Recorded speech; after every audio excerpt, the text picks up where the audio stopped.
Mag-isang binubuhay ni Amer ang kanyang nag-iisang anak na si Topi. 3 taon na kasi mula nang iwan siya ng kanyang dating asawa na si Elena. Sumama sa ibang lalaki si Elena 4 na taon pagkatapos nitong manganak. Wala namang nagawa pa si Amer dahil kahit anong pagmamakaawa niya, hindi siya pinakinggan ng babae. Kaya mula noon, tinaguyod ni Amer na mag-isa ang batang si Topi. Kinakaya-kaya naman niya yon. Kahit na maliit lang naman ang kitaan sa pagbebenta ng buko, nagagawa pa rin nilang makaahon sa pang-araw-araw. Papa, hindi ka ba napapagod magtrabaho? Ako? Mapapagod? Anak, hindi napapagod ang mga tatay. Dahil ang mga tatay, malalakas, masisipag at astig. Totoo po, hindi napapagod ang mga tatay? Oo, ganon ang mga tatay. Sa ganon paniniwala binuhay ni Amer ang kanyang anak. Ayaw niya kasi na lumaki si Topi na iniisip na pabigat sa ama. Kaya kahit na hirap si Amer, hindi niya yon pinapahalata sa bata. Ang mahalaga sa kanya ay magkaroon ng makakain si Topi sa araw-araw. Siya nga pala anak, maganda ka na sa nalalapit na pasukan ha. Papasok ka na sa school. Papa, natatakot po ako ron eh. Wala po bang mga masasamang bata doon? Anak, walang masasamang bata sa school. Kung meron man di susumbo mo kay teacher dahil si teacher ang magiging pangalawang nanay niyo doon. Talaga po? Di magiging mag-asawa po kayo ni teacher. Anak, hindi. Ang ibig kong sabihin, siya ang nanay sa loob ng silid-aralan. Siya ang susundin at pakikinggan nyo. Kaya dapat igagalang nyo si teacher na parang nanay nyo. Tumangutango na lang ang batang si Topi. Hinimasimas naman ni Amer ang ulo ng anak. Pagkatapos ng pag-uusap na yon, ay hinayaan na muna ni Amer ang bata na makapaglaro sa labas. Naiwan siya sa bakuran at inasikaso na lang ang sinasaing. Wala pang ilang minuto, dumating naman ang kanyang kumpare, si Ambo. Ang nag-iisa niyang kumpare na talaga namang tumatayong magulang na rin kay Topi. O pre, naparito ka. May problema ba? Wala naman. Nandito lang ako para alokin ka ng mas magandang trabaho. Mas magandang trabaho? Teka, kung legal yan, tuloy ako dyan. Umupo si Ambo sa gilid at nakiinom sa kape ni Amer. Legal to siyempre. Anong tingin mo sa akin? Masamang tao. Ano nga yan? Factory pre, sa bayan. Mas malaki ang sahod doon. Tapos may mga benepisyo pa. Doon ako napasok pre. Kahapon lang ako nagsimula. Alam mo naman na wala akong mga papeles, di ba? Hindi ako nakapagtapos. Elementary nga, hindi ko natapos. Paano ako matatanggap niyan? Ano ka ba pre? Madali lang. Kakilala ko yung manager May gusto sa akin yon kaya pwede kitang maipasok. Ha? Sasamantalahin mo na gusto ka para ipasok ako? Wag na uy. Pre naman, isipin mo na lang ang anak mo. May sakit ang anak mo. Nakakalimutan mo na bang kailangan mo ng mas malaking pera? Parang biglang sinampal ng katotohanan ang lalaki. Hindi niya inakala na isang salita lamang ni Ambo tungkol doon, masisira ang buong araw niya. May problema sa bituka ang kanyang anak. Natuklasan nila yon nang madalas ang pagsakit ng tiyan ng bata. Ang sabi ng doktor, kailangan maoperahan kaagad si Topi. Kasi kung hindi, maaring maging cancer ang sakit ng bata. Pre, concerned din ako kay Topi. Lintik, inaanak ko yan Parang tatay na rin niya ako. Kaya kung anong alam kong makakabuti, tutulong ako. Kaya nga pre, pumayag ka na. Oo, sabihin nating hindi patas. Tama naman ang sinasabi ng kanyang kaibigan. Kaya sa huli, napapayag na rin siya sa gusto ni Ambo. Kailan ba tayo lalakad? Gusto mo ngayon eh. Pwede bang bukas na lang? Hindi pa kasi nakakauwi kapatid ko eh. Walang magbabantay kay Topi. Ay, oo nga pala no. O sige, basta bukas sumanda ka na ha. Kasi bukas baka magsimula ka na kagad. Ha? Ganong kabilis? Oo, ganun kabilis. O paano? Bili lang ako ng pandesal.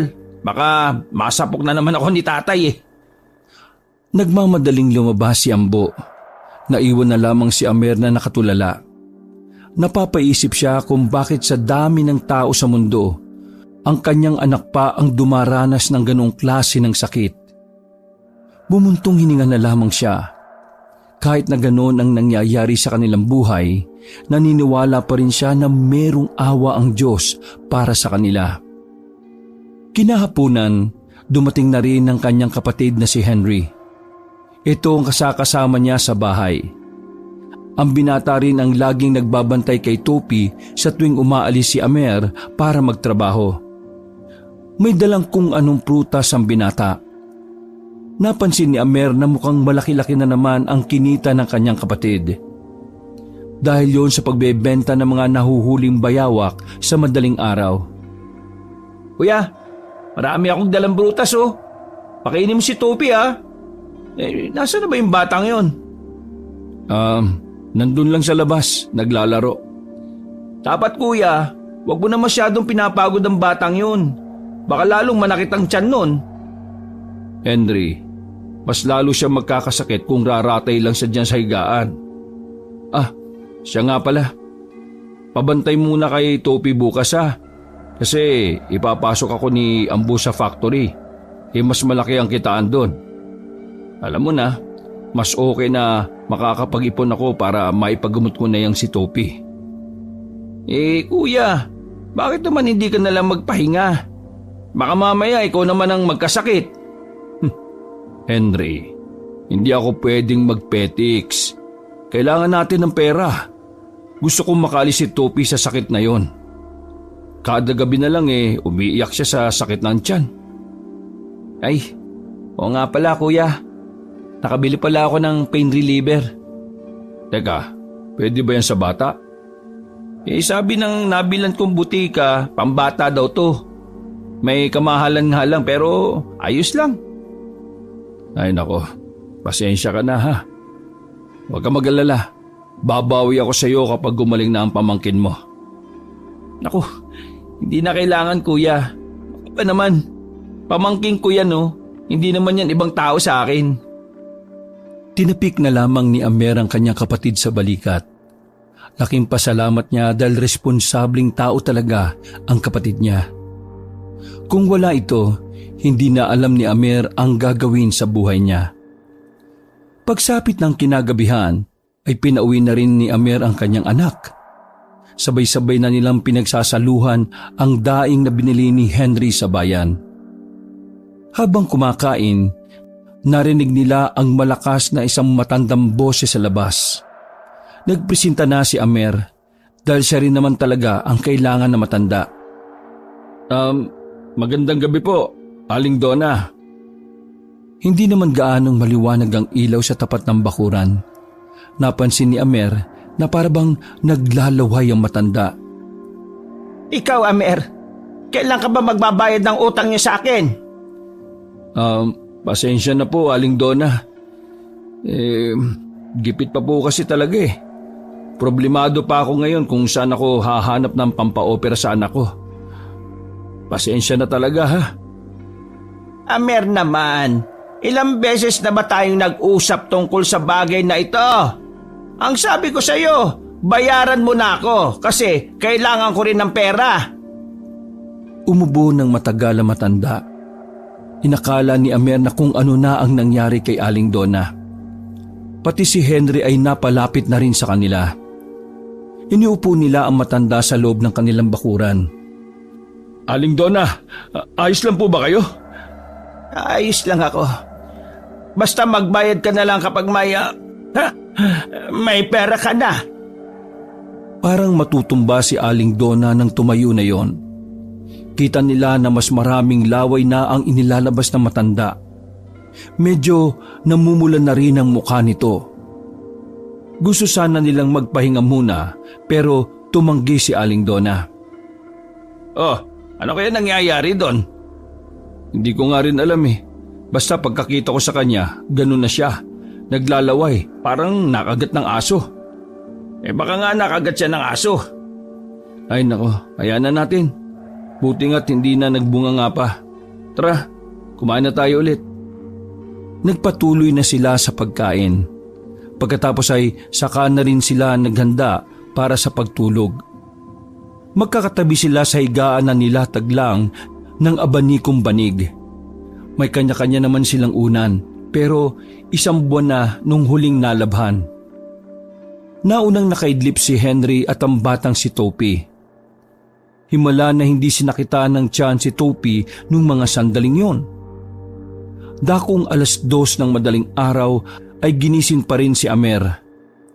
Ayaw talaga niyang dalawin ng antok. Bumangon siya para sana buksan ang bintana. Nang sa ganun ay pumasok ang sariling hangin mula sa labas. Pagbukas pa lang niya ng bintana ay may narinig na siyang umaangil. Nung una ay inakala niyang hayop lang yon o baka aso. Pero nang tumingin siya sa itaas ng bubong ng kapitbahay, meron siyang nakitang isang tao na nakadapa sa bubungan. Nung una ay hindi agad naintindihan ni Amer kung ano ang ginagawa ng taong yun doon. Lumabas siya ng kanilang bahay. Dahil sa kuryosidad, lumapit siya sa bahay kung saan nasa taas ang tao. Nang nakita na ng malapitan, nagtayuan ang balahibo ni Amer.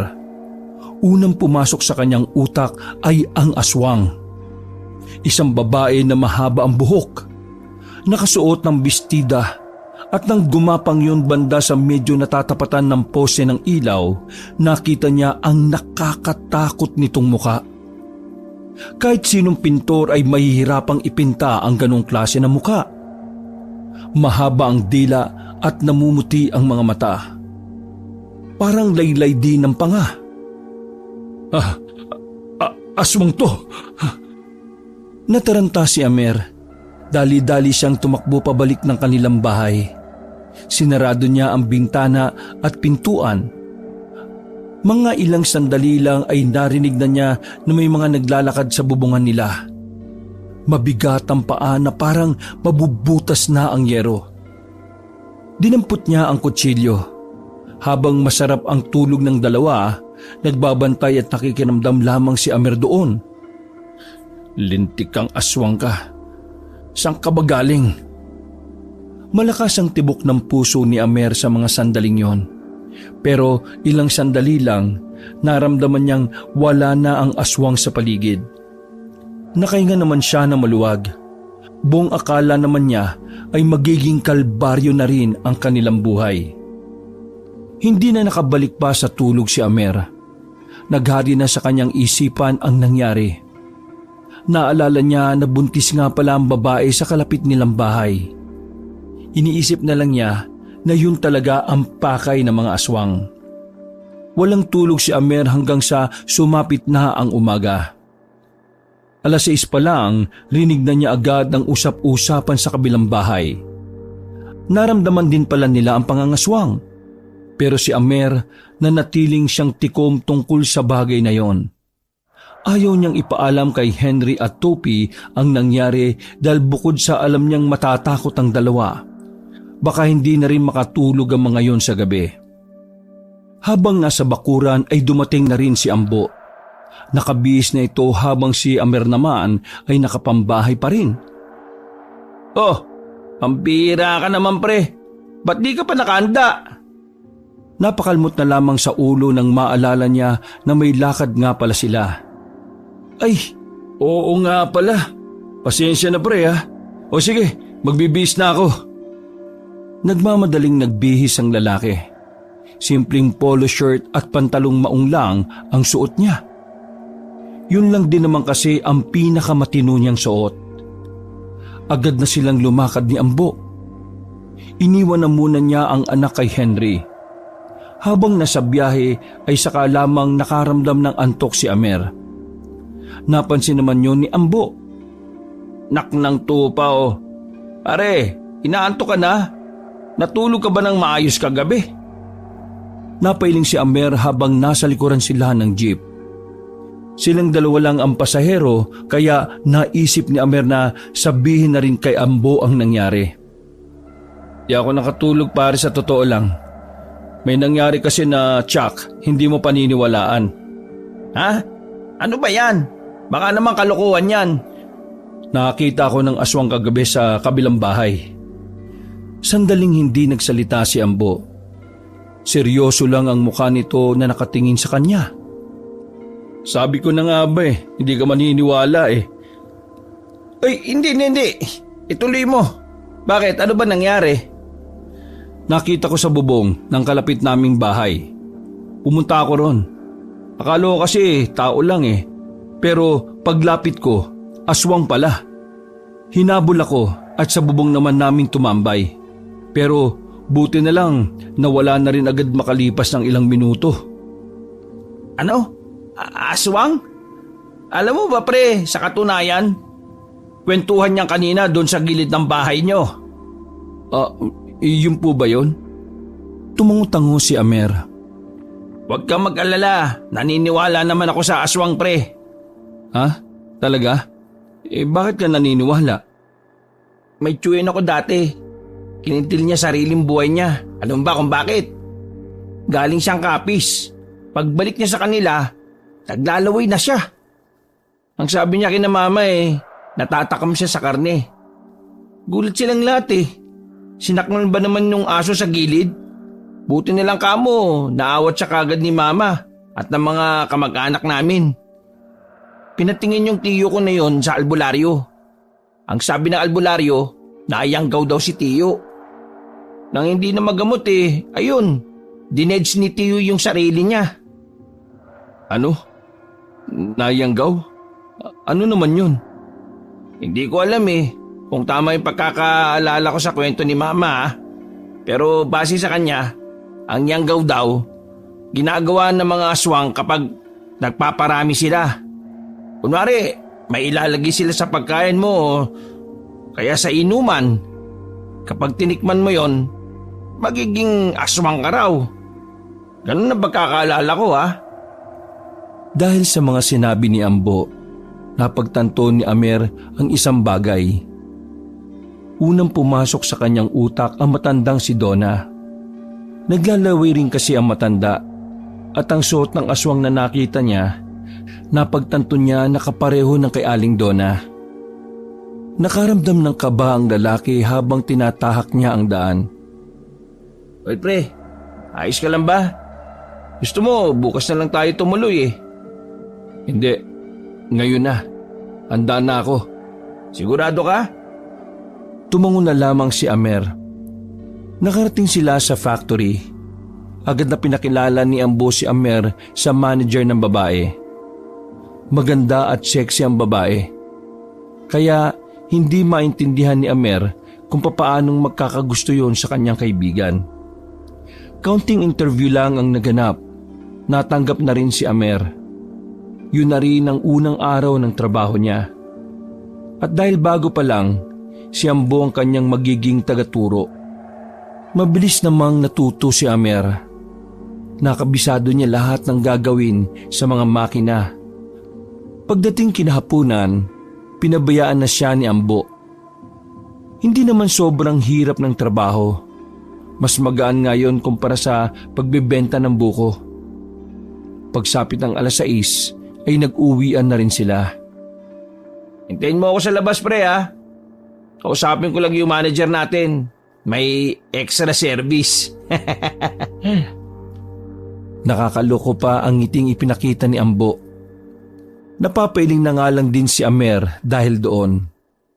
Hindi siya makapaniwala na may madedekwat na magandang dilag si Ambo.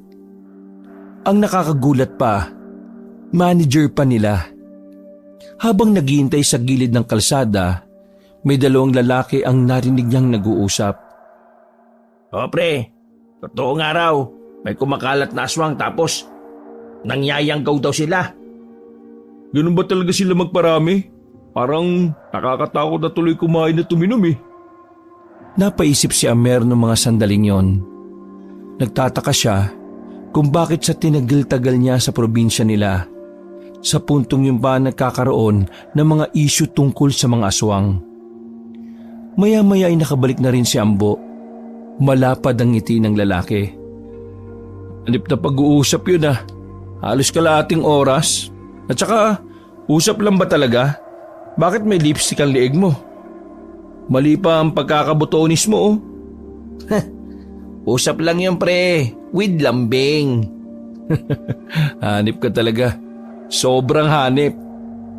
Kaklase ko kasi dati yun, patay na patay yun sa akin. Di ko pinapansin kasi di ko naman inakala na gaganda pala siya ngayon. Uta na nga lang. Kailangan ko na rin makauwi eh. Mag-aalas 7 na ng gabi. Baka wala pang kinakain yung dalawa sa bahay. Pahiramin muna kita tapos bayaran mo na lang sa unang sahod mo.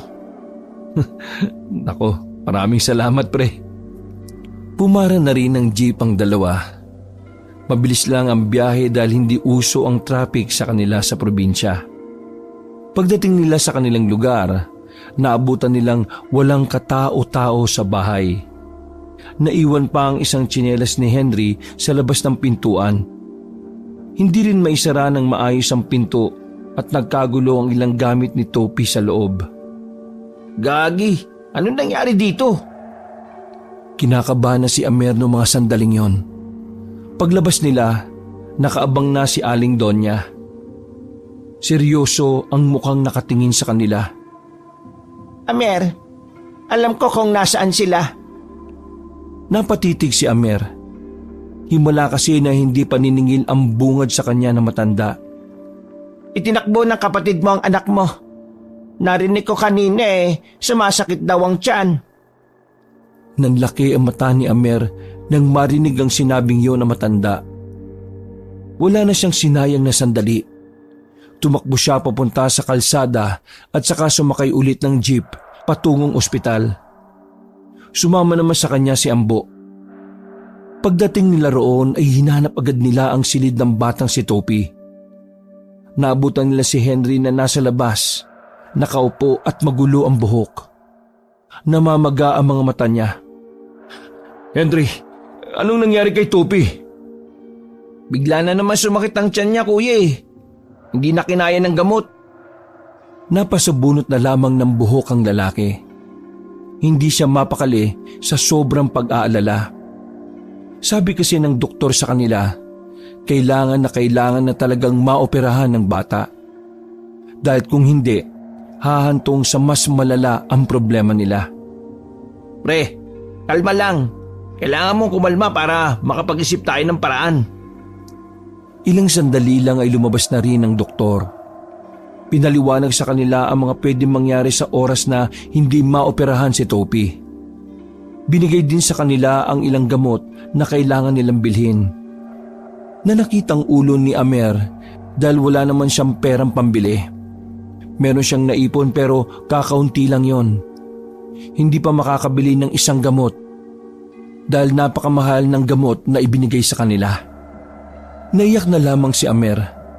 Sinisisi niya ang kanyang sarili kung bakit nagkaganon ang kanyang anak. Wala kang kasalanan kuya.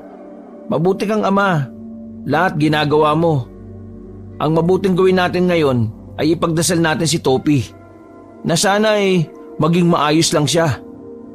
Makalipas ang ilang sandali, nagpaalam na muna si Amer at Ambo kay Henry. Kailangan na rin kasing umuwi ni Ambo.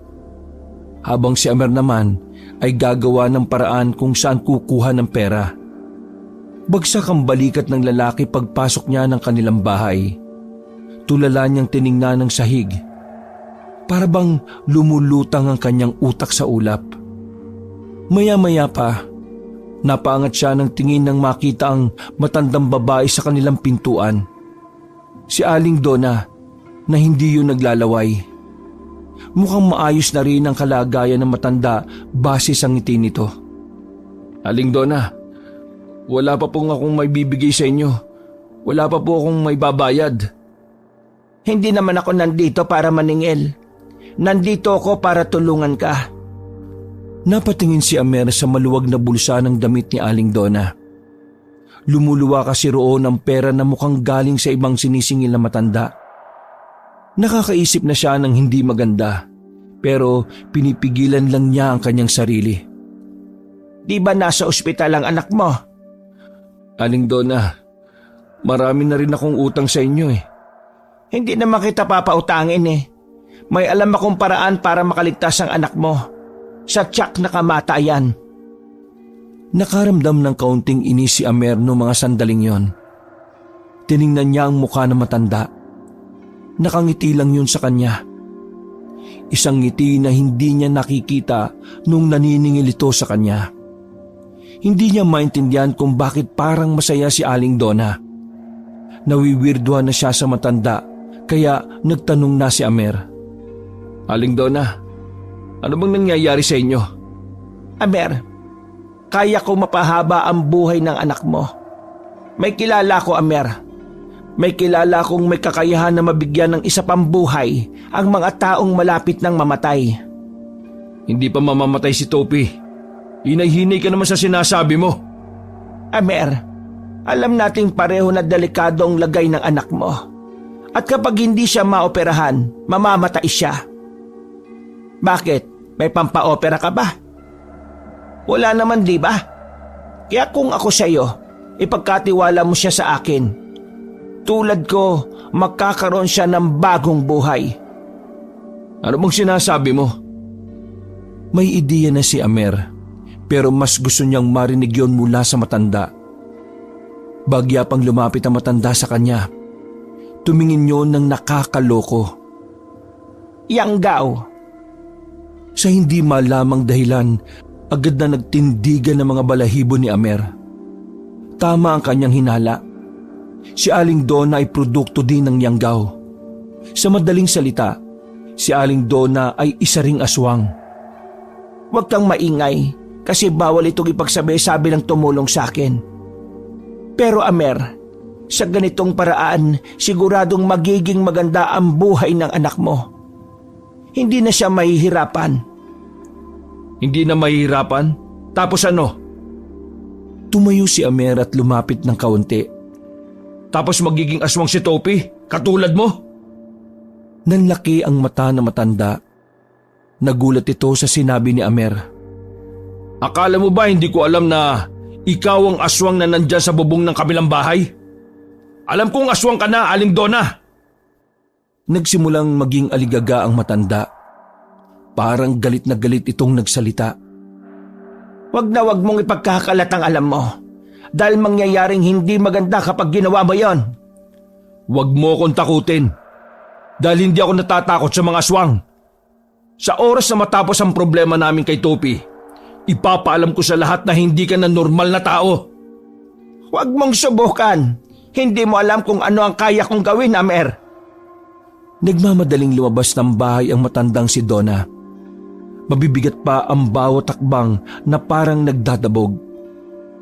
Raulong matanda yun ah. Humanda ka lang matapos lang ang lahat ng ito. Kinuha na lamang ni Amer ang kaunti niyang naipon. Pinunta niya si Ambo para manghutang. Sa kabutihang palad ay pinautang din naman siya ng pera ng lalaki. Kaya naman nakabili na rin siya ng ilang gamot na kailangan ni Topi. Bumalik siya sa ospital.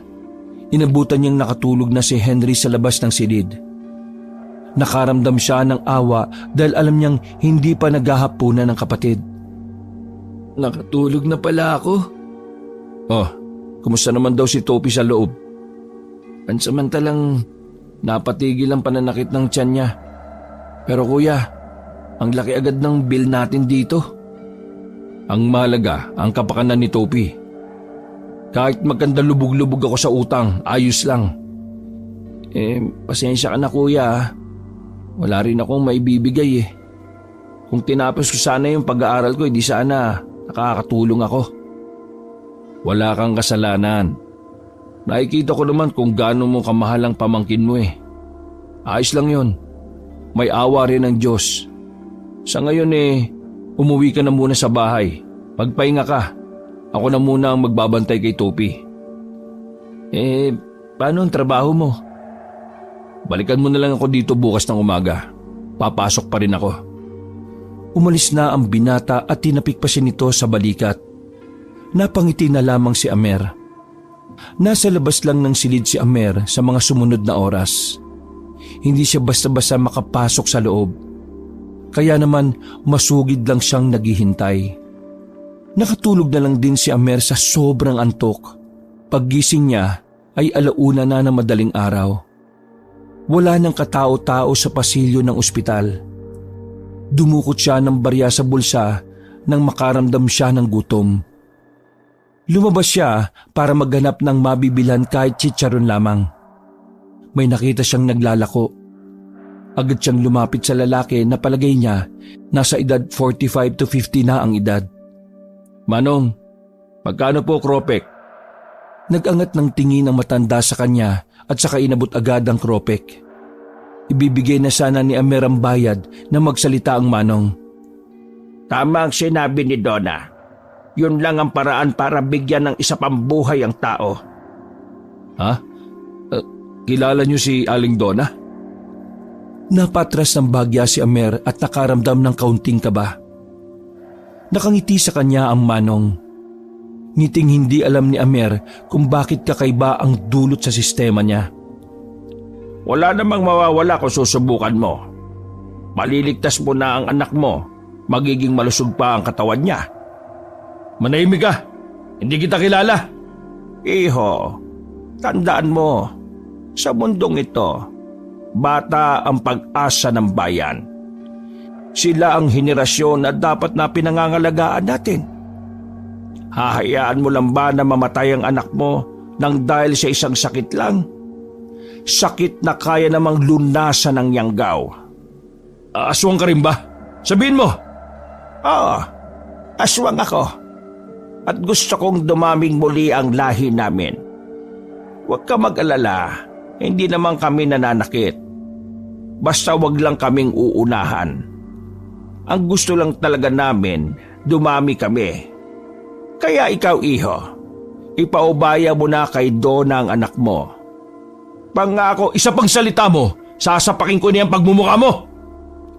Nanahimik ang lalaki ngunit hindi nawawala ang nakakaloko nitong ngiti. Parehong-pareho sila ng ngiti ng matandang si Donna. Kahit na anong mangyari, hindi ko hayaan na ipaubaya sa inyong anak ko. Malinis ang kaluluwa ni Topi. Kahit kailan, hindi ko inipagkakanulo sa mga demonyong katulad nyo. Wala akong magagawa kung ayaw mo. Pero iho, itong sasabihin ko sa iyo, huwag kang iiyak kapag namatay na ang anak mo, ha? Tumawa pa ang manong at saka naglakad na rin palayo. Naiwang nakasarado ang kamao ni Amer sa puntong yon. Galit at pagkabahala ang naramdaman ni Amer sa mga sandaling yon. Nagagalit siya dahil pakiramdam niya walang halaga ang buhay ng kanyang anak para kay Aling Donna at sa manong.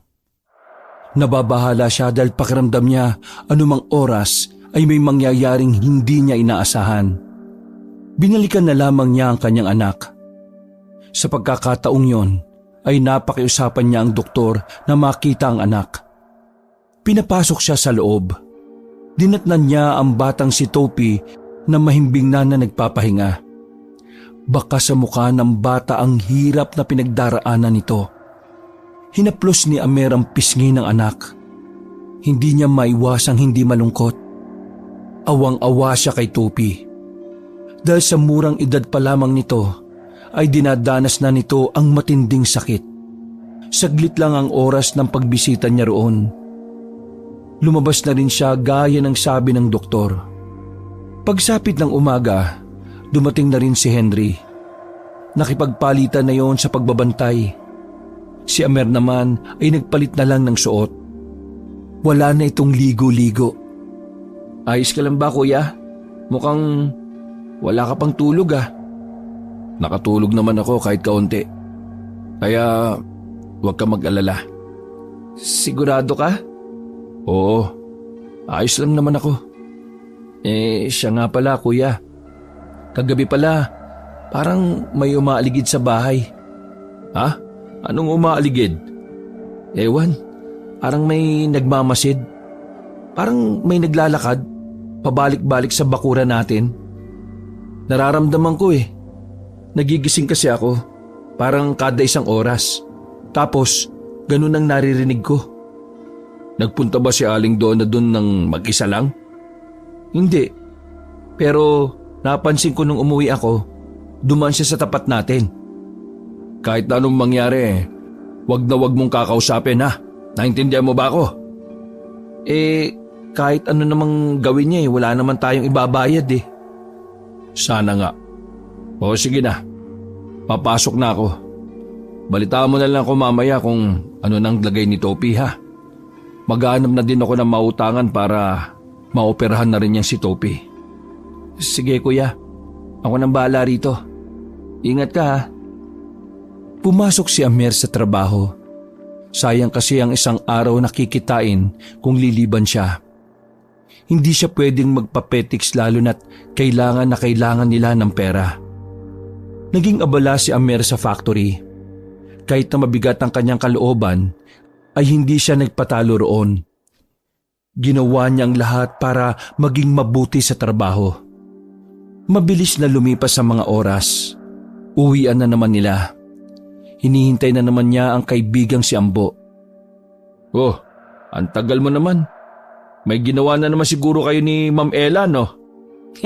Ano pa nga ba? Gusto ng lambing eh. Habang naglalakad na ang dalawa patungo sa sakayan, biglang nabanggit ni Ambo ang tungkol sa aswang. Ay, siya nga pala pre. Maiba lang tayo. Para naman hindi ka ganong malungkot ha. Yung sinasabi mong aswang, alam mo bang may nakakita na taga sa amin sa aswang na yon? Napatigil si Amer sa kanyang paglalakad. Naging interesado agad ito na pag-usapan yon. Oh, anong nangyari? Sabi ng nakakita, hindi naman daw sila sinaktan. Nasa taas lang daw ng bubong nila tapos saglit lang dumungo sa bintana nila. Pero nakakatakot eh. Parang kung saan-sana lang nalitaw yung matandang yun. Matanda? Oo. Sabi nila matanda raw yung aswang eh. Nagpaparami na sila. Napatingin sa kanya ng seryoso si Ambo. Kita sa mukha ng kaibigan ng labis na pagtataka. Pre, may alam ka ba sa nangyayari? Kung sasabihin kong oo, maniniwala ka ba? Hinila ni Ambo si Amer papunta sa gilid kung saan wala ng gaanong tao. Sabihin mo nga sa akin, kilala mo ba kung sino yung aswang na yon?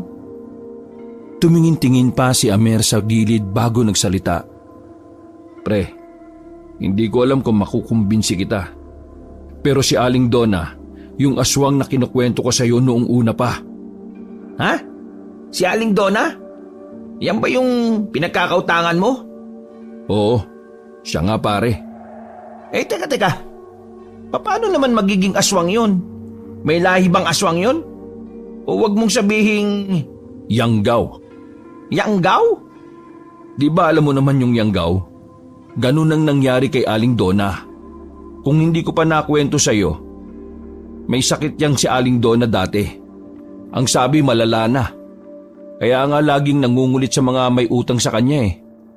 Pero nitong nakaraan lang, pumunta siya sa bahay. Naglalaway tapos nahihilo at umuubo-ubo. Yun na pala ang sintomas ng pagiging aswang niya. Sa palagay ko may kakilala siyang aswang at nagpayanggaw siya. Nagpayanggaw siya para humaba pa buhay niya. Oo, at yun ang gusto niyang mangyari kay Topi. Nagsalubong ang kilay ni Ambo. Mas lalo na siyang naguluhan sa dinagdag pa ni Amer. Ha? Teka. Ano na ba kinalaman ng inaanak ko dito? Inaalok ako ni Aling Donna na ipayanggaw na lang si Topi para mabuhay. Pero hindi ako pumayag. Abay dapat lang. Magiging aswang ang anak mo kapag pumayag ka. Pre, tingin ko nagpaparami talaga sila eh. Wala silang patawad kahit na bata. Abay, dapat puksain na natin yan. Meron akong kilala pre, albularyo, tapos pumapatay talaga ng aswang. Kaso, taga-kapis pa yun eh. ilang araw pa yun bago makarating dito. Sa ngayon, si Topi na lang muna ang iisipin ko. Gusto ko na malagpasan niya yung nangyayari sa kanya ngayon eh. Kasi pare, hindi ko kinakaya kapag nahihirapan siya eh. Bumuntong hininga na lamang si Ambo, sabay tapik sa balikat ni Amer. Palalagpasan din natin to, pre. At kapag nangyari yon, yayariin natin yung Aling Donna na yan. Siya nga pala. Sasama ka ba sa akin sa ospital? Oo, kaya nga dito tayo sasakay eh. Nang may dumaang jeep ay dali-dali nila yung pinara. Ilang minuto lang ang kanilang biyahe ay nakarating na rin sila kaagad sa ospital. Malayo pa lang ay natanong na nila si Henry na parang masigla. Masaya ang binata na makalapit na sila. Tila ba isang magandang balita ang naghihintay sa kanila. Kuya, sabi ng doktor, bigla raw nawala yung problema ni Topi sa bituka. May himala, kuya! May himala! Halos maiyak na si Amer noong mga sandaling yon. Sa sobrang tuwa niya ay binuksan niya ang pinto. Bumungad agad sa kanya si Topi nang nakangiti. Sobrang saya ng bata nang makita siya nito. Anak, anong nararamdaman mo? May masakit pa ba sa'yo? Papa, maayos na po ako. Pwede na po ulit ako maglaro. Nako, salamat naman sa Diyos. Hindi talaga natutulog ang Diyos. Magiging perpekto na sana ang sandali para sa kanila. Kaso may binanggit si Topi. Isang tao na kinatatakutan ni Amer na makalapit sa anak. Papa, si Lola ba yung nagpunta kanina? Ha? Lola mo? Anak, matagal nang wala ang lola mo. Baby ka pa nun. Sino po yung matanda kaninang babae? Sabi niya, apo niya po ako eh. Binigyan niya pa nga po ako ng orange juice. Pag inom ko po nun, bigla na lang po akong lumakas. Nang Henry, anong sinasabi ni Topi? Kuya, hindi ko alam. Kanina umalis lang ako saglit para umihi. Pagbalik ko okay na siya eh. Ang itawag ko raw po sa kanya, Lola Donna. Nagtayuan ang balahibo ni Amer nang marinig ang sinabi ng bata. Parang biglang gumuho ang mundo niya. Pero sa mga sandaling yon, pinilit na lamang niyang hindi ipahalata. Papa, ayos lang po ba kayo? Hindi po ba kayo masaya na magaling na ako? Siyempre, masaya ako anak. Sobrang saya ko kasi hindi ka na nahihirapan. Marami pong salamat sa pag-asikaso, Papa. Niyakap na lamang ni Amer ang kanyang anak. Nang dumating na ang doktor ay naglabasan na rin silang lahat.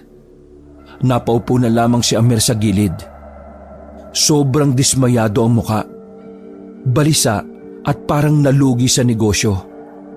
Nagtaka naman si Henry sa naging reaksyon ng kanyang kuya. Para kay Henry, dapat si Amer ang pinakamasayang tao sa mga sandaling yon. Pero ang hindi niya alam, hindi pala dapat ikatuwa ang nangyari. Kuya, bakit parang hindi ka naman masaya? Hindi ka ba masaya na nawala na ang sakit ni Topi? Henry, hindi tayo dapat maging masaya. Ha? Bakit? Hindi kita maintindihan, kuya. Henry, magiging aswang na si Topi. Ha? Ano? Anong kalukuhan naman yan, kuya? Kuya Ambo, anong sinasabi nito ni kuya? Henry, naalala mo si Aling Donna? Yung naglalaway nung nakaraang gabi, sabi ng kuya mo? Sintomas ng pagiging aswang yon. Nagpayanggaw si Aling Donna para mas humaba pa buhay niya. Pero kapalit nun, magiging aswang na siya. Si Aling Donna, nung nakaraan kinausap niya yung kuya mo. Gustong gawing aswang si Topi para mawala yung nararamdaman ng bata. At kanina, hindi natin alam na nakalapit na pala siya kay Topi. Hindi rin natin alam kung ilang araw ba to na makikita natin ang sintomas at kung kailan siya magiging aswang. Naguguluhan at nabibiglaman sa kanyang narinig.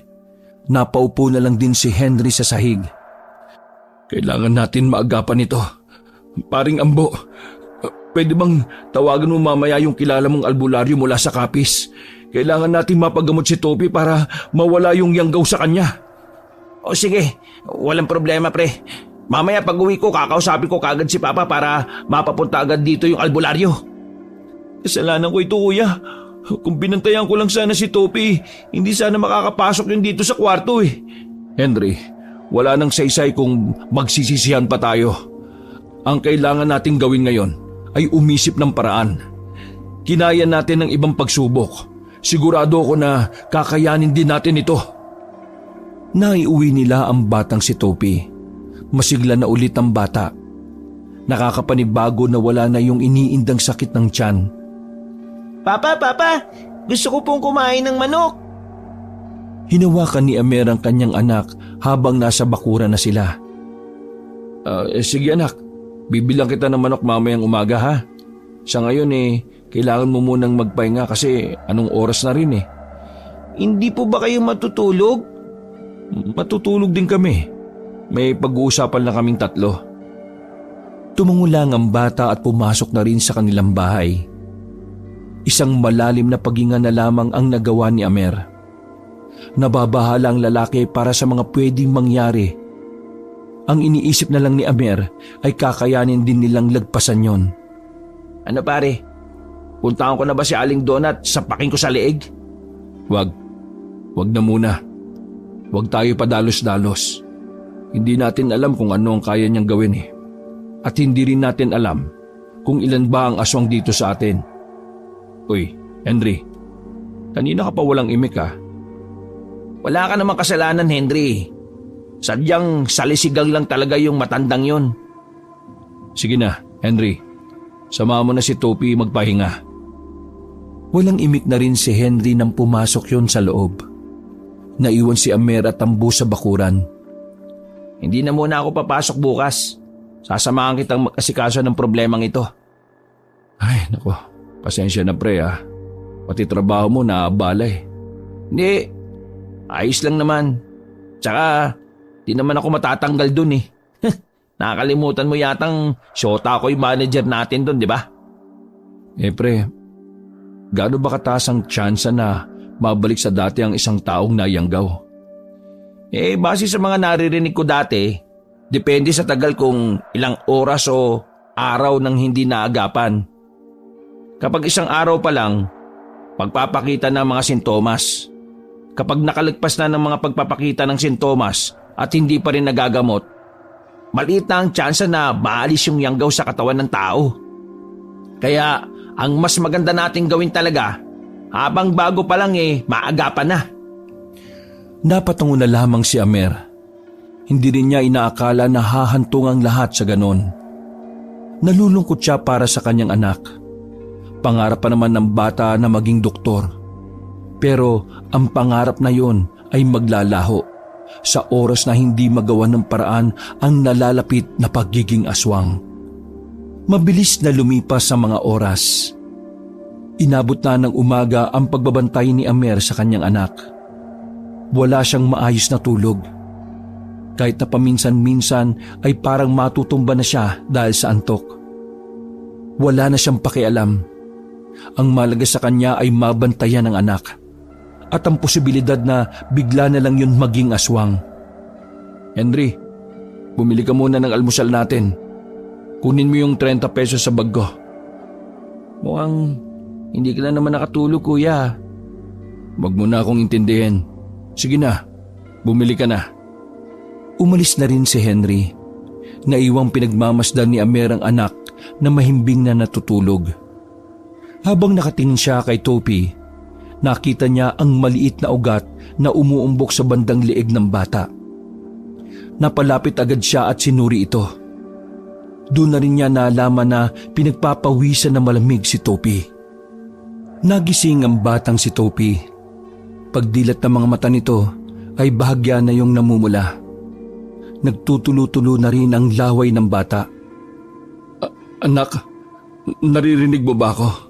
Nakikilala mo ba ako, anak? Tumingin sa kanya ang bata. Seryoso lang ang mukha nito. Papa, nagugutom at nauuwaw po ako. Nakahinga ng maluwag si Amer. Buong akala niya ay nawala na sa katinuan ang kanyang anak.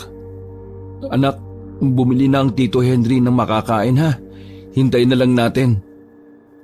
Mga ilang sandali lang ay nakabalik na rin si Henry na dala ang isang supot ng pandesal. Pero hindi yun ang pagkain na gusto ng bata. Anak, ito na ang almusal mo. May palaman pa yan. Nilagyan ng tito mo ng keso yan. Papa, ayoko po ng ganyan eh. Parang ano po, parang gusto ko po ng hilaw na karne. Sa sinabing yon ng kanyang anak ay nataranta na si Amer. Agad-agad itong kumuha ng lubid. Walang pagdadalawang isip na nagpatulong si Amer para itali si Topi sa haligi. Papa, Tito, bakit niyo po ito ginagawa sa akin? Bakit niyo po ko tinatali? Hindi niyo na ba ako mahal? Naiiyak ang dalawa habang ginagawa nila yon sa bata. Hindi man nila kagustuhan pero wala silang magagawa. Ayaw naman nilang makalabas ng bahay si Topi. Kapag nagkataon, may mga taong makakakita sa kanya. Dahilan para malagay ang bata sa tiyak na kapahamakan. Anak, tawarin mo si Papa ha. Kailangan gawin to ni Papa eh. Para din ito sa kapakanan mo. Ano po ba ako? Bakit niyo po ako tinatali? Topi, mahal ka namin. Kaya namin to ginagawa para hindi ka mapahamak. Naitali na nila si Topi sa haligi. Napayak na lang din ng bata. Nagguguluhan yun sa mga nangyayari. Pero ang mas nangingibabaw na kay Topi sa mga sandaling yon ay ang pagkatakam niya sa hilaw na karne. Papa, nakikiusap po ako. Gusto ko po ng hilaw na karne. Gutom na po ako eh. Pakiusap po, Papa. Parang lantang gulay na si Topi sa mga sandaling yon. Kaya naman nakaramdam agad ng awa si Amer. Pero biglang dumating si Ambo para pigilan ang gustong mangyari ng bata. Amer, pare, wag mo siyang pakainin ng karne. Kapag ginawa niyo yun mas mapapabilis ang pagiging aswang niya. Pero pre, tingnan mo naman. Inangina na. Huwag kang maniwala dyan, pare. May dugong aswang na si Topi. At ang mga aswang, magagaling silang mandin lang. Kapag binigay mo ang gusto niya, mas lalo tayong mahihirapan. Muling tumingin si Amer sa kanyang anak. Nakatingin lang yun sa kanya habang pulang-pula ang mga mata. Naglalawa na rin ang laway ng bata. Pre, kailangan yung tatagan. Hintayin muna natin yung albularyo. Lumabas na lamang ng bahay si Amer. Hindi niya kasi kayang makita na nahihirapan ng ganon ang kanyang anak. Nagsarado naman ang kanyang kamao nang maalala si Aling Donna. Nung umagang yon, kumulo ang dugo niya para sa matanda. Mabilis siyang naglakad patungo sa bahay na matanda. Nakasunod din naman agad sa kanya si Ambo. Uy, saan ka pupunta? Ano? Babasagin mo mukha ni Aling Donna? Di ba sabi mo huwag tayong padalos-dalos? Puro galit lang ang nararamdaman ni Amer sa mga oras na yon. Hindi niya mapapatawad si Aling Donna sa ginawa nito sa kanyang anak. Nang marating na nila ang bahay na matanda, nakita niya yun sa bakuran. Kaswal at kalmado. Nagwawalis na parang wala itong ginawang masama. Walang pagdadalawang isip na pumasok si Amer sa bakuran na matanda. Amer, magbabayad ka na ba ng utang? Ikaw ang magbabayad ng ginawa mo sa anak ko! Nakalimutan ni Amer na matanda ang nasa harapan niya. Basta ang utak niya lang ay aswang ang matanda. Sinapak ni Amer ang mukha ni Aling Donna. Tumumba ang matanda pero agad ding namang nakatayo. Parang walang nangyari sa suntok niya. Kaya hindi pa nakontento si Amer. Sinundan pa niya ng maraming suntok. Pero paulit-ulit lang na nakakatayo ang matanda kahit dugo na ang nguso nito. Alam mo ba kung bakit nakakabangon pa rin ako? Kasi aswang na ako. Yun ang magandang epekto ng yanggaw. At ganito rin ang magiging epekto sa anak mong si Topi. Napakawalang hiya mo! Pati ba naman bata dinamay mo sa kademonyohan mo? Papatay kita! Inawat ni Ambo si Amer nang mapansing may mga taong nakakakita sa kanila. Pinagbubulungan na sila ng mga dumaraan. At ang iba sa mga yon ay masama na ang tingin kay Amer. Pare, kalma. Baka makulo ka naman sa ginagawa mo. Kahit na anong gawin mo, aswang na ang anak mo. Hihintayin na lang nating maging ganap siyang aswang na kagaya ko. Kagaya kong hindi na basta-basta magkakasakit at hindi rin basta-basta mamamatay. Tawa ng tawa ang matanda kahit naduguan naman ang bibig nito. Hinila na ni Ambo si Amer paalis sa lugar na yon. Pagbalik nila sa bahay ay kalmado na ang batang si Topi. Pinainom lang yon ni Henry ng tubig. Kumalma na siya kuya sa tubig. Pero hanggang kailan natin siya idadaan sa tubig? Hanggat wala pa ang albularyo, kailangan natin siyang tiisin. Naawa na ako sa batang ito kuya. Kapag nakita ko talaga yung aling dona na yan, sasapakin ko yan eh. Wala akong pakialam kung aswang siya o matanda siya. Pinagsasapak na ng kuya mo, pero wala pa rin nangyari. Napansin ni Henry ang mga dugo sa kamao ni Amer. Ganun na rin ang seryosong mukha ng kanyang kuya na parabang handang pumatay. Kinagabihan, pinuntahan sila ng mga taga-barangay. May mga residente kasing nagsumbong na si Amer ay binubugbog daw ang matandang si Donna. Nabahala si Amer, lalo pat alam niyang delikado ang lagay ni Topi. Nung mga sandaling yun kasi, mas lumalala na ang kalagayan ng bata. Hinang-hina na yon, pero umaatungal na rin na parang hayop. Hey, my name is David. I am the new head of Tanod here in our barangay. You, Amer, I just want you to know that there is a group of chismosa that reported you for punching Lola Donna inside her bakuran. We're just here to invite you to barangay and give you statement regarding this issue. Bakit nag-i-English to? Pre, foreigner. Yan yung foreigner na naligaw dito 2 years ago. Nag-sideline sa barangay yan. Ngayon naging tanod na pala. Paano ko sasagutin yan? Hindi naman ako maalam sa English. Bahala ka na. Basta sumagot ka. Huminga ng malalim si Amer. My name is Amer. Yes, I did punching Aling Donna. I punched her face because she did wrong to my lovely son. Aling Donna is the aswang. Believe it or not, she is the aswang.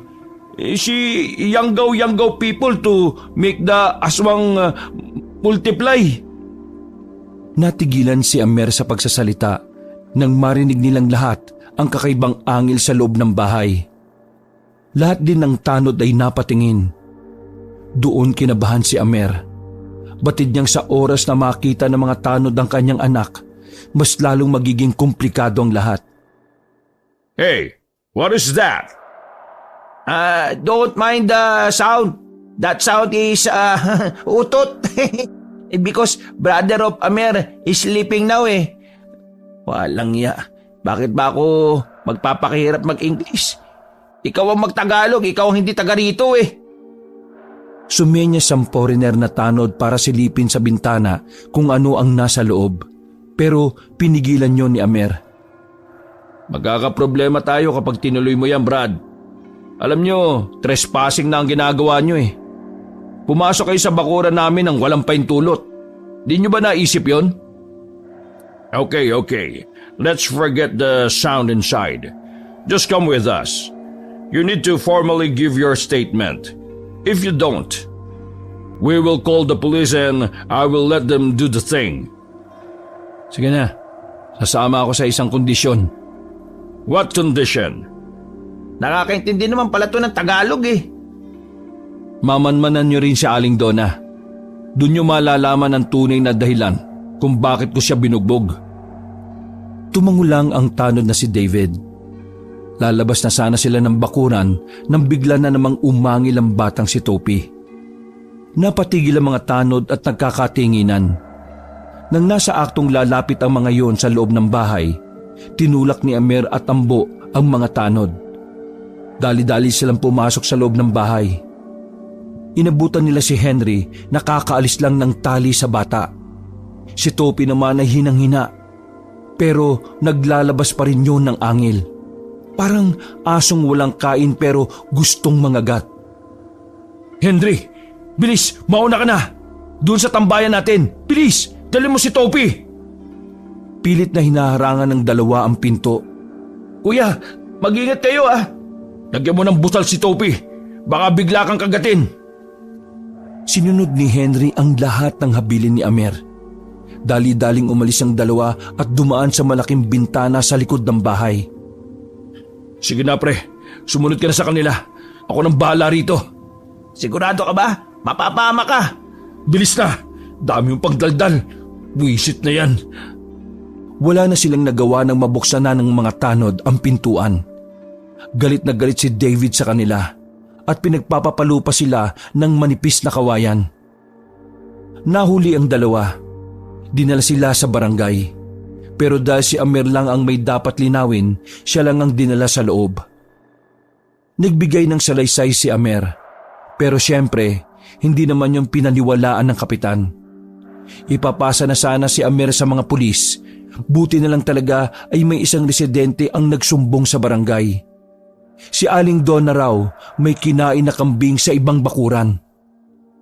Yan ang sinasabi ko sa inyo, kapitan eh. Aswang nga si Aling Donna. Siya ang pumapatay sa mga alagang hayop dito. Nagpaparami sila. Nangyayanggaw yang si Aling Donna. Agad na pinautos ni kapitan na kumpirmahin ang sumbong ng residente. Makalipas lang ang ilang minuto, naririnig na lang nila na mayroong nagsisigawan. Bumalik ang mga tanod na dala ang balitang totoong aswang nga si Aling Donna. Dahil doon, pinaalis na si Amir sa barangay. Nakahinga ng maluwag ang lalaki. Akala niya ay makukulong na siya sa ginawa niya kay Aling Donna. Pre, kailangan kong puntahan sila Henry at ang anak ko. Ikaw, umuwi ka na sa inyo. Baliw, anong gagawin ko sa amin? Ayaw bang tinutulungan kita? Hindi naman sa ganon. Alam mo pre, may kutob ako na yung bahay sa kanan namin, may kutob silang aswang na si Topi. Nakita ko kanina eh. Sumisilip sila sa bahay at nagbubulungan. Kaya ikaw, kailangan mo maiwan. Hintayin mo ang balita sa albularyo. Basta pare, matatagpuan mo kami sa kubo. Doon sa dating sakahan na tinatambayan natin. Sige pare. Mag-iingat ka ha. Naghiwalay na ang dalawa. Dali-daling tumakbo si Amer para sundan ng kanyang kapatid at ang anak. Habang naglalakad sa kalsada, nararamdaman niya na may ilang mga residente na sumusunod sa kanya. Malakas ang kutob niya na may hinala na rin ang mga yon. Bibilisan na sana niya ang paglalakad nang biglang tawagin siya ng isa sa mga yon. Tinanong siya tungkol sa kalagayan ng kanyang anak. Kung si Topi raw ba ay malapit ng maging aswang. Nang marinig pa lang yon ni Amer, alam na niyang hindi maganda ang mangyayari sa oras na yon. Napagtanto rin niya na hindi siya dapat pumunta sa kinaroroonan ng dalawa. Kaya kailangan niyang ilayo ang mga taong sumusunod sa kanya. Tumakbo siya ng mabilis. Hinabol siya ng mga residenteng may dalaring pana at itak. Para mas mahirapan ng mga yon, pumasok na siya sa kagubatan. Wala na siyang pakialam kung may banta ng aswang doon. Nang nasa pusod na siya ng kagubatan, naramdaman niya na may mga nakapalibot sa kanya. Huminto si Amer nang makitang naghintuan din ng mga tao. Walang ya, naipit na ako sa sitwasyon na ito ah. Mukhang may aswang pa. Lintik. Parang mga paniking nag-iingay ang mga aswang na nasa itaas ng mga puno. Makalipas ang ilang sandali, nagparamdam at nagpakitan na rin ang mga yon. Hindi makapaniwala si Amer na hindi lang pala si Aling Donna at ang matandang lalaki ang aswang. Meron pa palang iba. Kailangan ko na makalis dito. Habang kinakalaban ng mga residente ang mga aswang, Sinamantala ni Amer ang pagkakataon para makatakas. Mabuti na lang talaga ay wala na siyang nakasalubong na aswang noong mga sandaling yon. Kaya naman nagmamadali na rin siyang makaalis. Nakalabas siya sa gubat na yon. Wala siyang sinayang na mga sandali. Tinungo niya kaagad ang kinaroroonan ni Henry at Topi. Habang naglalakad, meron siyang nakitang bakuran na may mga kulungan na manok. Wala nang pakialam si Amer. Kinuha niya ang isang manok sabay takbo ng mabilis. Makalipas lang ang halos 15 minutos, narating na rin niya ang malawak na palayan. May kubo-kubo sa gilid. Doon naabutan ni Amer si Henry at Topi. Kuya, nandiyan ka na pala. Bakit may dala ka manok? Sinilip ni Amer si Topi sa loob, hinang-hinana na nakahiga. Henry, itali mo si Topi. Papakainin natin siya. Pero, ang bilin sa atin ni Kuya Ambo, wag daw. Hindi ko na kaya, Henry. Hindi ko na kayang makita na ganyan si Topi. Pumasok sila sa loob. Napalunok ng laway si Amer dahil sa awa sa bata.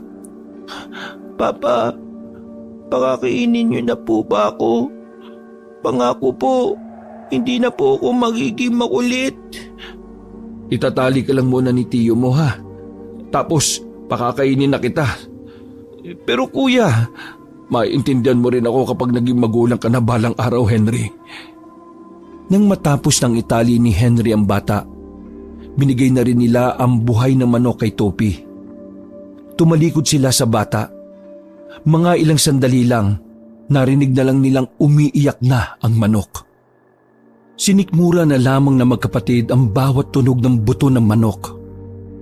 Inisip na lang nila na para lang din naman yon sa kapakanan ni Topi. Dahil kung hindi nila yung gagawin, mamamatay sa gutom ang bata. Dahil ang aswang, mas malala ang gutom na nararamdaman kumpara sa tao. Dahan-dahan silang humarap makalipas lamang ng 5 minuto. Tanging mga buto at ulo na lang ng manok ang natira. Nagkalat din ang mga dugo sa sahig at mga balahibo. Maging sa katawan na rin ni Topi ay may mga dugo rin. Papa, maraming salamat po. Tito Henry, maraming din pong salamat sa inyo. Umupo si Amer at kinausap ang bata ng mahinahon. Anak, ipangako mo sa akin na hindi ka mananakit ng tao, ha? Anak, hindi na ikaw ang dating Topi. Hindi ka na tao. Pero huwag ka mag-alala. Ginagawa ni Papa ang lahat para maibalik ka sa dati. Sinasabi niyo po ba na isa na akong aswang? Nagkatinginan si Amer at Henry. Nagdesisyon na lang din si Amer na ipagtapat ang katotohanan sa bata. Oo, anak. Nang dahil sa isang masamang gawain, naging aswang ka. Pero kahit na gano'n ang nangyari, kahit kailan, hindi nagbago ang pagtingin namin sa iyo. Di ba, Henry? Oo, pamangkin. Ikaw pa rin yung paborito kong pamangkin. Hindi yun magbabago kahit na maging ano ka pa. Pero hindi na ako makakapag-aral kasi aswang na ako. Di ba ang aswang iniiwasan ng mga tao? Anak, may darating na tulong para sa iyo. Makakabalik ka pa sa dati. Maalis ang pagiging aswang mo. Ang kailangan lang natin gawin magtiwala sa Diyos. Magdasal tayo sana maging maayos na rin ang lahat. Pakikinggan pa rin ba ako ni Papa Jesus kahit aswang na ako? Oo naman, anak. Kasi mabuti kang bata. Pero anak, ngayon sana maintindihan mo na kailangan ka muna naming itali, ha? Pakakawalan ka rin namin kapag nakarating na ang albularyo na tutulong sa atin. Tumangulang ang bata. Kahit papaano ay nasa katinoan naman si Topi. Pero may mga pagkakataon naman na bigla-bigla na lang nagwawala ang bata. 2 araw ang nakalipas. Naroon lang sila para bantayan ang batang si Topi. Ilang manok na rin ang ninakaw ni Amer sa bawat bakura na madadaanan niya. Lahat ng gawaing yon ay nilulunok niya para lamang sa kanyang anak. Gabi na nun, dakong 6:00. Nasa labas lang ng kubo si Amer at Henry.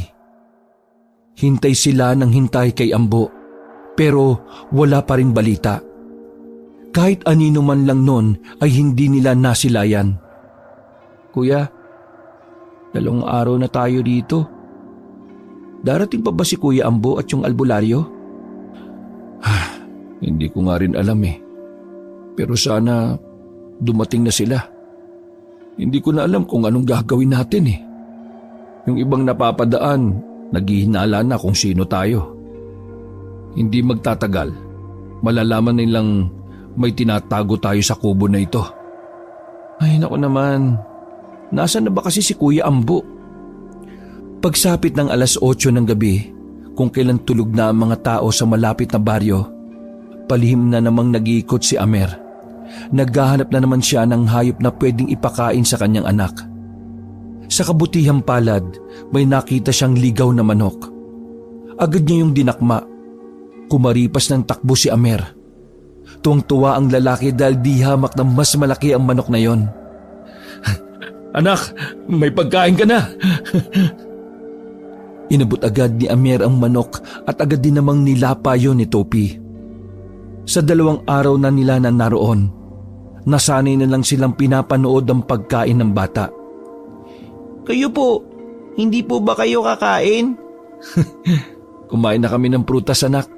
Sige, kumain ka lang dyan. Kuya, di kaya mas lalo tayong mahirapan na ibalik siya sa dati kung ganito ang ginagawa natin? Mas gugustuhin ko nang makita siyang ganyan kaysa makita ko na lang siya na nasa larawan. Tara na, hayaan na lang natin siya rito. Tumambay na naman ang 2 sa tapat. Sa 2 araw na nila roon, ganun na ang ginagawa nila. May isang beses pa nga na nasa labas na rin sila nakatulog. Habang nagbabantay, nakaramdam si Amer ng kakaiba sa paligid. Para bang may nagmamasid sa kanilang 2. Henry, uy, huwag kang tutulog-tulog. Kuya, bakit? Makiramdam ka. Parang may nagbabantay rin sa atin. Sinuyod ni Henry ang gilid ng sakahan, pati na rin sa mga gilid-gilid din ng mga halaman. Napansin din ni Henry na parang may mga nasa likuran ng mga halaman na yon. Maganda ka. Aswang ang nararamdaman ko, hindi tao. Dumampot ang 2 ng malaking bato sa gilid. Mga ilang sandali lang, 2 matanda ang bigla na lamang lumitaw sa likuran ng talahiban. Kahit may kadiliman, alam na alam ni Amer ang presensya ng babaeng matanda. Maligayang pagkikitang muli, Amer. Aling Donna? Oo, ako nga. Kasama ko ang pinuno ng mga aswang, si Paildon.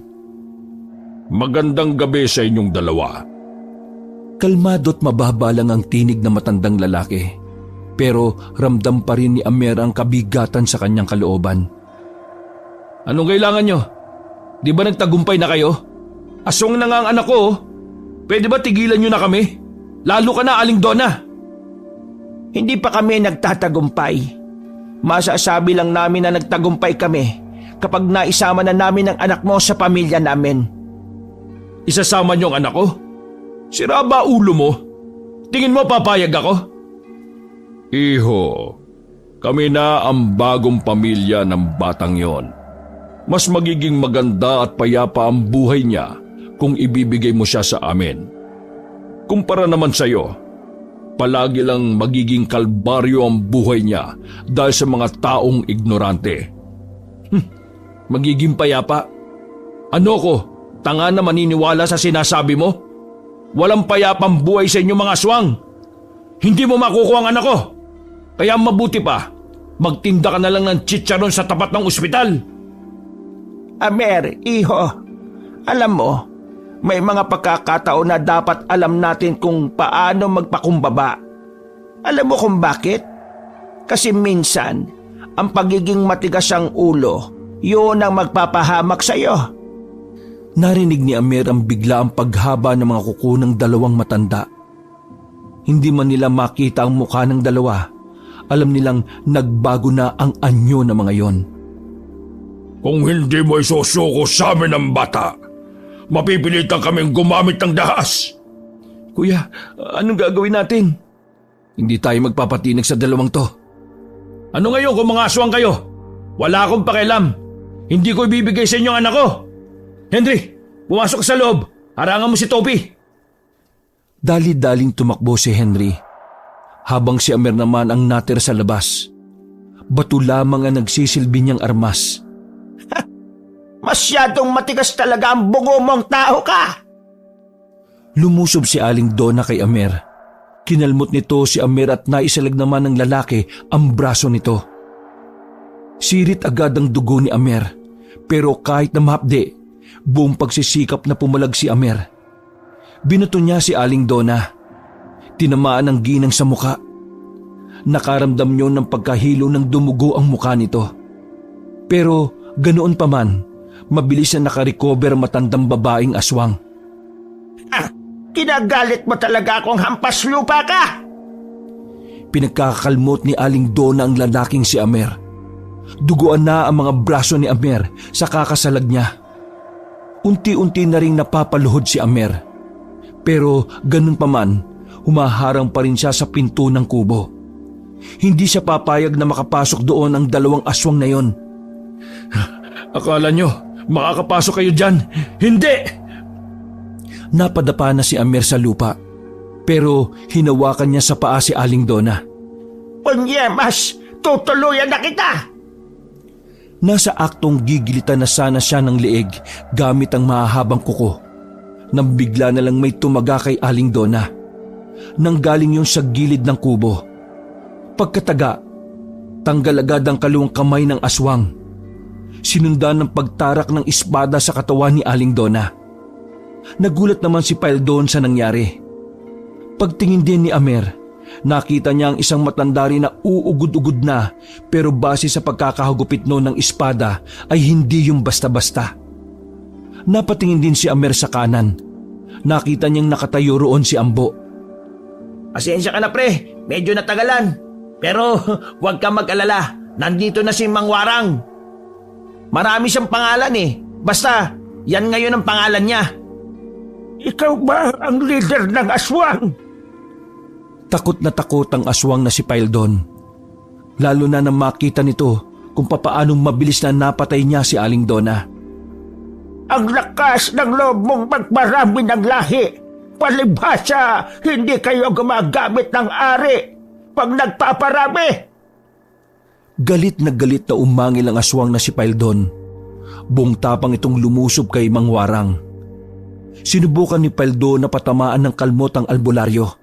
Pero kahit na matanda na yon, wala man lang yung naging sugat. Ni hindi nga yun umalis man lang sa kinatatayuan niya. Hindi ka makakatama sa akin dahil sa mga agimat na meron ako. Pasensya ka na. Kailangan ko pang gamutin ang bata sa loob. Bumunot ang albularyo ng palaso. Hindi niya yung pinambala sa pana. Pinukul lang ng matanda ang palaso sa aswang. Tinamaan agad niya yon sa kaliwang dibdib. Nilapitan niyo ng albularyo at saka tinapos gamit ang espada. Agad na inalalayan ni Ambo si Amer. Duguan at lantang gulay na ang lalaki sa oras na yon. Pero masaya siya dahil sa wakas, merong tulong na nakaabot sa kanila. Pre, huwag ka matutulog Pre, pakiusap. Pagalingin niyo si Topi. Mahal na mahal kong anak ko na... Tuluyan nang nawalan ng malay si Amer. Hindi na niya alam kung ano ang mga sumunod na nangyari. Ang huling nakita niya lang ay ginigising siya ni Ambo. Halos 2 araw na walang malay si Amer. Sa dami ng kalmot na tinamo niya, talagang kinailangan niya ng mahabang pagpapahinga. Gabi na ng Lunes na magkamalay si Amer. Walang tao sa tent na kinalalagyan niya. Paglabas niya, nasa kagubatan siya. Sa tapat ng tent ay naroon sila Ambo, nag-iihaw ng dalagang bukid na nahuli nila. O pre, gising ka na pala. Huwag ka na munang kumilos, kuya. Umupo ka muna. Nasaan si Topi? Nasaan ang anak ko? Nakabalik ba siya sa dati? Nagamot ba siya? Nagkatinginan si Ambo at Henry. Isinama siya ni Mang Warang sa sapa.